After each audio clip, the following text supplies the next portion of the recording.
It's almost strange or surrealistic to wake up to this beautiful morning after the evening and night we had with wind and anchor that loosened a bit, and we were bumping the rocks, and we had heavy rain and winds during the night, and now it's just so beautiful.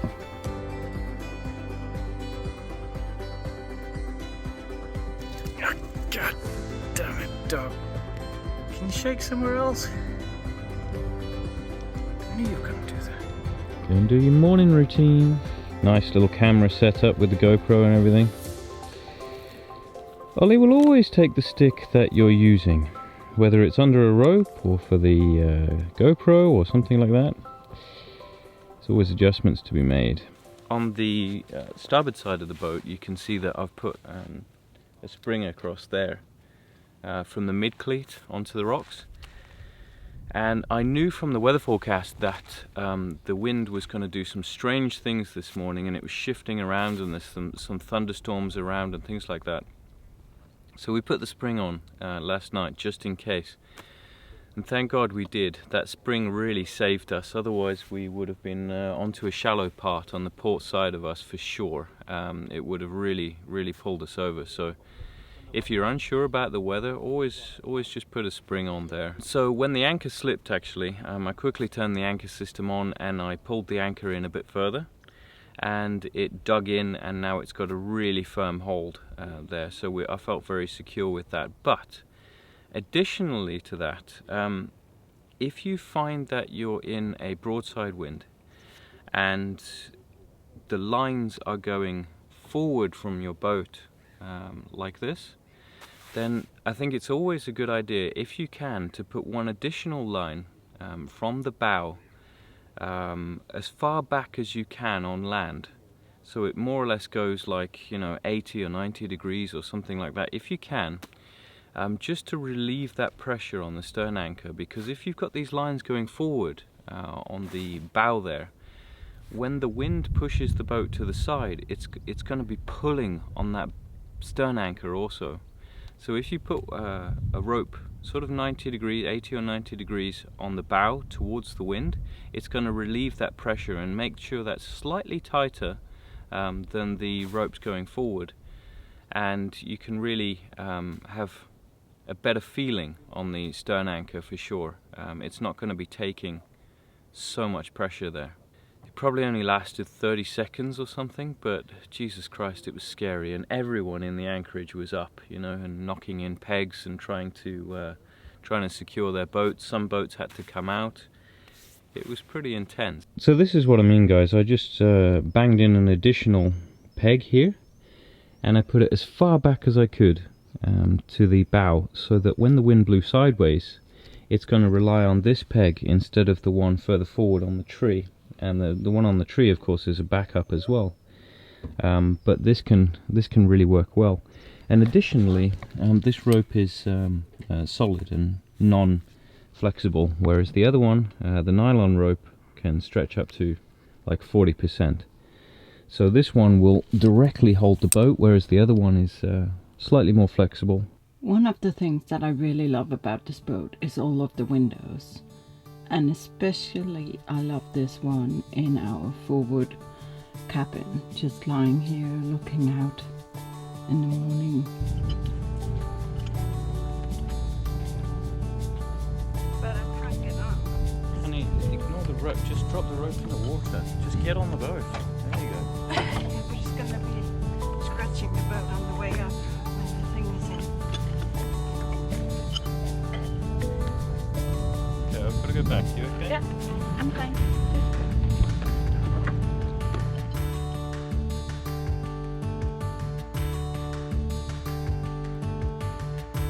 Now Bruce is our friend on the back of the boat that keeps the boat very much stable against the rocks, you could say. Now Bruce anchors aren't really world renowned for being amazing, but around the Stockholm archipelago actually the Bruce anchors are really good. I mean, in mud that thing is perfect. Now if we look at Bruce down there, you can see actually how well that dug into mud when I tightened the anchor up a lot last night. I'm not sure what you call that, maybe the shank, the top of the shank there, but there's mud going halfway up that. And then it just acts as a big scoop, so it's super good around here. Even without a chain with the Anchormatic system, it works superbly. Today we're heading to an island a little south actually, it's only 1.5 nautical miles south, called Biskopsön. And we're not going that far today actually because the rain is going to come in within an hour. And the wind is going to be a little bit unpredictable overnight, a bit like last night. Last night was a little bit unexpected, but tonight we know that it's going to be strong southerlies, shifting to westerly as well. So we need a nice little cove where we can get nice and protected. Biskopsön is just north of Vesterö. So we remember last year we saw a lot of deer on the island, so maybe we get a chance, even though the rain might be out and stuff, to do a little bit of exploring and see a lot of deer. And I remember there was a lot of them, so I think we might have a good chance of that. We'll see. It looks like a nice anchorage too. A lot of trees around, no sunset, but there's going to be no sunset anyway behind the clouds, so let's see.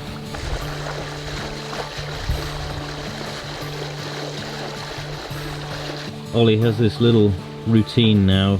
Whenever we're on a little passage or whatever, he just goes to sleep. He knows it's his nice rest time. When we get there though, he'll be as mental as ever and fully rested. There should be a transit line coming in here, but we can't find the top of it.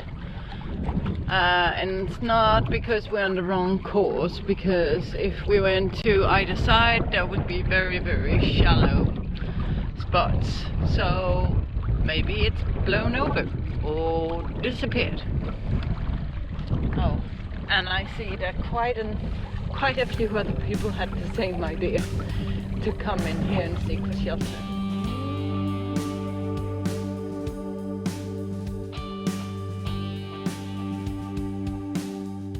Yeah, a bit further to port. I can't get off here. Okay, you've got another 4 meters. You've got another 3 meters. I need a bit more to port. I need a bit more to port. Okay, you got 1 meter, Chris. It's fine, it's fine. Half a meter. IMO. Yeah.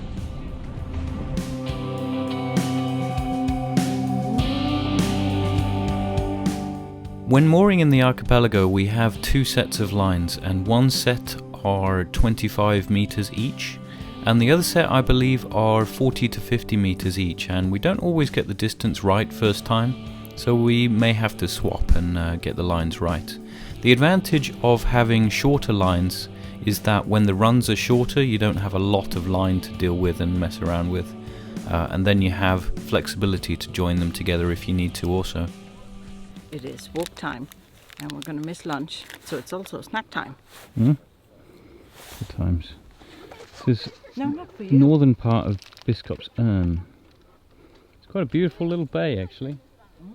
Very protected. It's just what we need, you know, we don't need last night's stress again. No, and a trimarine came in. One of the things that's really been striking, especially this summer I think, is the amount of toilet paper we find on the island. And we basically just come over the top of the rocks and there is toilet paper everywhere. Yeah, and the toilets. And this despite there is a toilet on either side of the bay here. Ollie, what's happening down there? What is the plan here?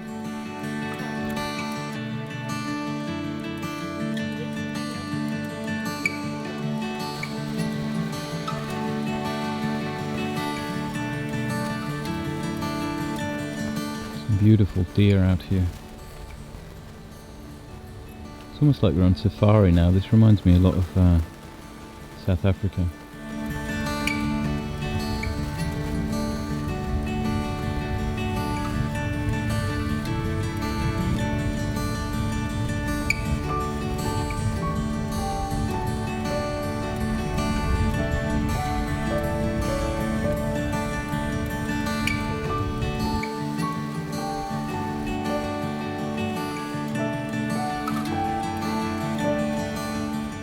not that often that you see a big group of deer like that in the open, and it's a little funny that they stay near to the house as well. They must like the area or something like that, but that was our little safari for the day.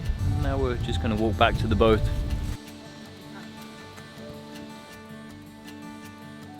It's very eerie out here right now. It's very, very quiet.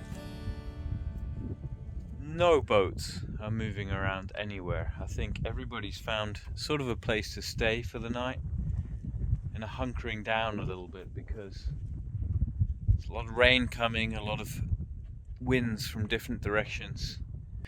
Of course, Ollie always likes to lie down for a little bit when it gets a bit hot, when he's been running around. Lie down and just take a drink. And then he always ends up coughing because he drinks too much too fast. What a beautiful bay. See 2 small powerboats docked in here, maybe for the day, but right now we're facing south, so if they plan to stay and we get those heavily westerly winds, good luck to you, friends. Well guys, there's not much going on tonight really. It's dark and gloomy tonight, you know. So we're just taking a nice chilled out night in, and we're just going to watch a movie maybe or something like that. And I actually look forward to these nights a little bit because you don't feel like you should be outside, and you can go inside and just listen to the rain on the outside of the boat and just chill out, and it's super nice.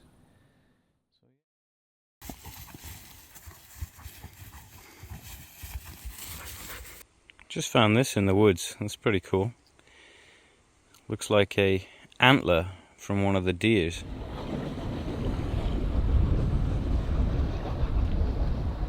Hello. Hello, little one. Hello. Hello. You ready to sail? Well, good morning. There's some beautiful walks on this island. We went out for a little walk this morning up onto the viewpoint up there. And it's a fantastic place to come, especially if you want shelter from sort of most winds except sort of a northwesterly. That wouldn't be that great. But what a place. So much nature on the island as well, you know, and beautiful rocks to walk along on the coast anyway. Come here if you get a chance. It's really nice. You don't get the sunset with the rocks and everything. Maybe you do if you stand on the rocks over there, but there's something for everyone here. It was a little bit tricky getting in here yesterday. I don't know whether you can see this on the seabed actually, but there's a lot of weed coming up. And that means that essentially the depth sensor here becomes a little useless because all it's doing is finding weed on the bottom, and it always shows like 0 depth or minus depth because we've got that offset set to set the depth below the keel. So yeah, we just had to sneak in here at like 0.2 knots and see whether we could actually get into this bay. Tanya's getting off the spring over there. We didn't really need the spring last night on the port side. I mean, there was a boat there anyway, but we just prepared it yesterday just in case. When you have a broadside wind, how do you leave without the boat shifting sideways? Now this depends on the wind speed. Now right now I can see that spring line is fairly tight but not ridiculously tight, so I think if we ease that and the rest of the lines take up the slack, then we could fairly easily get Tanya off. Alternatively, you'd have to sort of release the spring line if the wind was a lot more. And then possibly just release the front lines very quickly, and then I'd have to come back and pick Tanya up when she's sorted out all the lines, and that's worked for us in the past actually. Don't stress with getting the person aboard too much because you can always come back.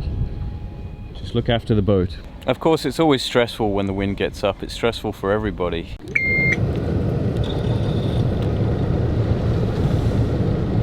If you want to use the bow thruster, especially with this boat, you've got to sort of assess whether you can use it or not. And the two major obstacles for a bow thruster when coming ashore like this is of course the rocks coming out underneath the boat and the weed as well. You do not want to get weed wrapped around the propeller. Now, looking down here, and we've got plenty of depth and not too much weed, so I know I can use the bow thruster. It's not essential, but it's always nice to have, just in case, especially with a crosswind. It helps out a lot. And the reason that I need to take into these considerations is that our bow thruster comes out of the bottom. It extends down. It's not inbuilt in a tube or a tunnel. It comes out the bottom of the boat, so I need to be really careful with that. No dramas coming out of the anchorage here, just use the bow thruster to help Tanya out a little bit, and when we got out there we raised most of the mainsail as the winds were blowing up quite strong, and this was a perfect solution for the sail we had ahead. I think if the winds had been any stronger, then we would have got the jib out instead, as it's a much safer solution. It's really blowing a lot out here now, between sort of 10 and 20 knots gusting. It just shows how protected we were in there. That's a really awesome little bay actually for this kind of wind. The beard has risen. It's a wig.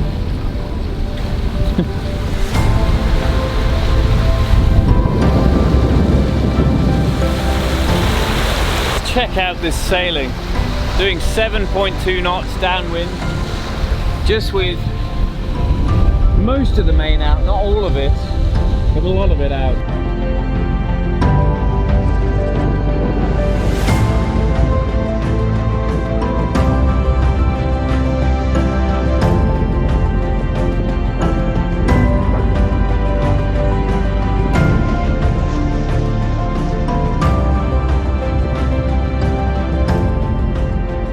Sailing, we need to be a little bit careful. Things sneak up on you very, very quickly, and you just need to balance it as well, because sometimes, you know, the wind can be so strong that it'll push the main around and actually broach the boat a little bit. So just watching the wind now. It's blowing up to sort of 20-25, so I'm gonna be careful. Got your new antler to chew on, Ollie, huh? So guys, I can see a bunch of comments coming my way at the moment that we should have been wearing life jackets, and you're absolutely right. Fully agree with you. In these conditions, the winds were blowing up quite strong, and usually we make a decision, even in the archipelago, to put the jackets on when things can move very quickly and can become very dangerous. When we're offshore, they're always on. And that's just a decision that we make. Many of you make different decisions and always have the life jackets on. Fully respect that. But we're not always perfect, and this is the way that it ended up this day. It was very shortly after we put the jackets on.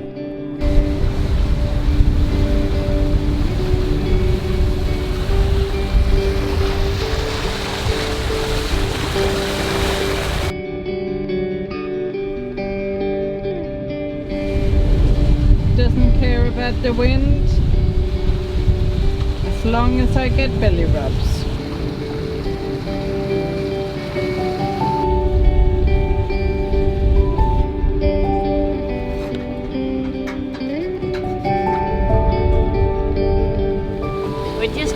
Off a bit. Ollie was a bit hot. He loves sitting here in the wind. Here we go again. See the gusts coming through these gaps. It's not really that clear how deep it is through this channel we've got to go through, and we haven't got far to go yet either, so best stay on the side of caution and just get the sails in and just creep through there with the motor. The worst thing to do is to touch the bottom with full sails up. It's not fun at all. So we'll just get them in now.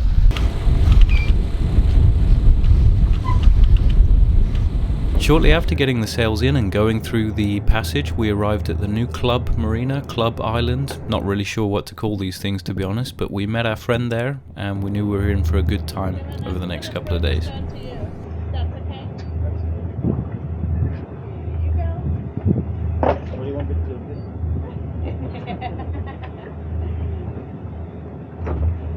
So guys, we've arrived at this club island, and there's a lot of fish around here.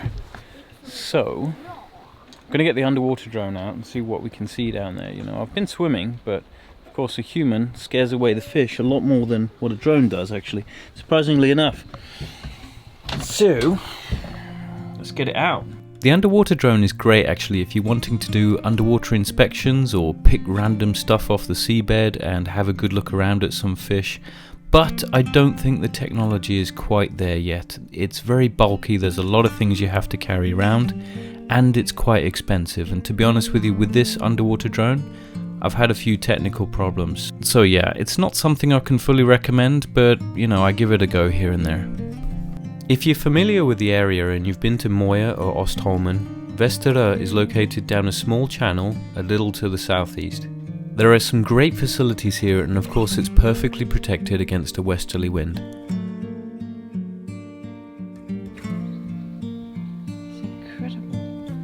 We didn't film too much over these 2 days as we were just enjoying the beauty around here, spending some good time with friends, and just generally enjoying our holiday.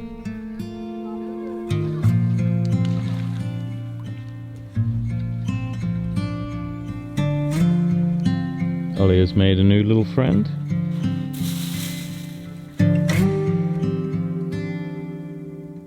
As always guys, we hope you enjoyed the episode and thank you for supporting the channel. And just to give you a little background right now, it's the middle of winter and I really enjoy editing these videos when it's cold outside and you just get reminded of the great summer times, great sailing times, and we're really looking forward to getting Aurora back in the water.